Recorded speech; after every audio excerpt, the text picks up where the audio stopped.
Okay, so we got to start with an update on my girl. I have talked about her on the podcast a few times because I'm fascinated, but we have an Elizabeth Holmes update. Are you familiar with Elizabeth Holmes?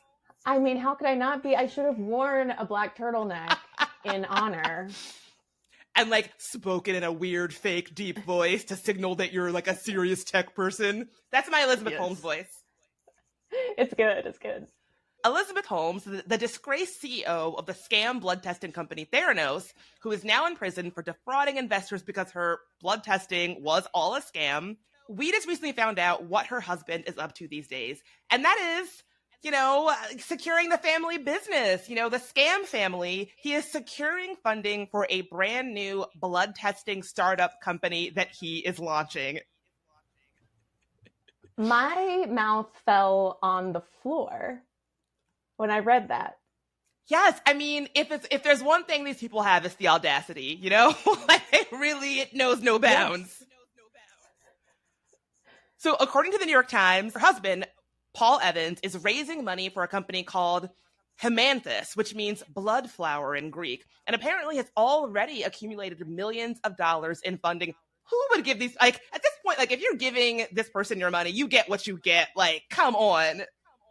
Yeah, I think that you should be. There should be an extra tax. Like, you should have to give that money away. Like, totally agreed.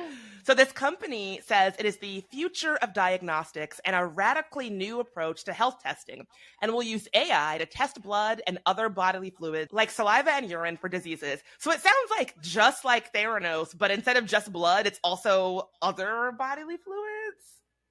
What is this couple just, are they just really into fluids? So you know what? And I don't want a follow-up answer. I'm so sorry I asked. So the Cut really called this out, saying that it's basically the same company. They even had a photo of the new company's prototype, which looks suspiciously like Theranos' now defunct testing machine. They write, anyone else experiencing deja vu? So the company, here's what they had to say. They were like, we know this looks bad, but trust us.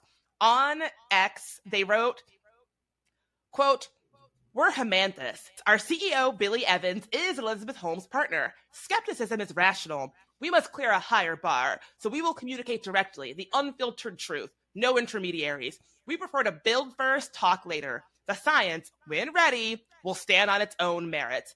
But we feel compelled to introduce ourselves because of the recent media coverage.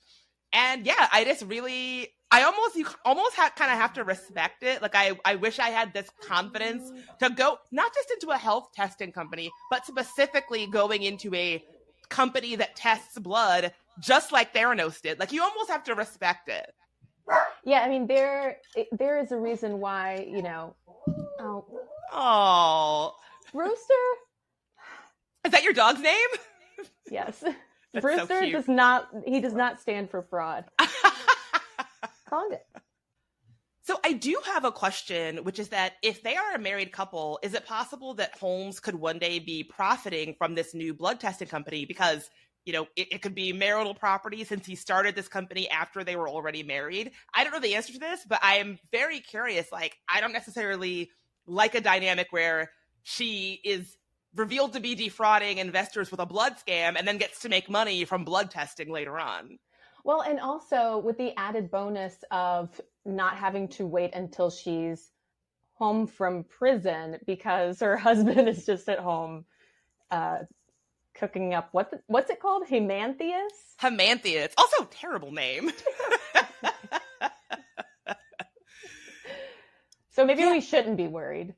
Yeah. And I mean, whenever we talk about Holmes, I do like to just remind folks that she is responsible for like actual harm. Her blood scam told a woman who was prone to miscarriage that she would never be able to have children.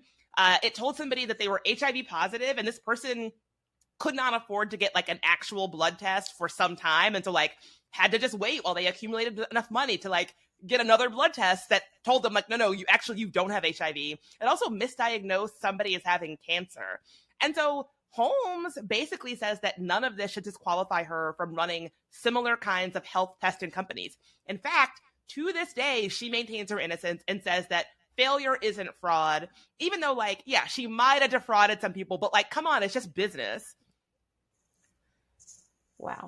And while Holmes might not be directly involved in her partner's startup, she does say that her days working in health tech are far from over. And in fact, she's already working on patents from prison. She says, "There is not a day that I have not continued to work on my research and inventions. I remain completely committed to my dream of making affordable healthcare solutions available to everybody." Which, like, girl, keep them at this point. I don't think we need them. I just have to say, bravo. That was a beautiful, you put me, I felt like I was in the boardroom with Elizabeth Holmes. I've been doing that voice for the longest time. When The Dropout was being released on Hulu, I was like watching it, I was like very into it. I have been mimicking her voice for a long time. I feel like it's like in my repertoire now. You dropped into it seamlessly. Thank you. Thank you.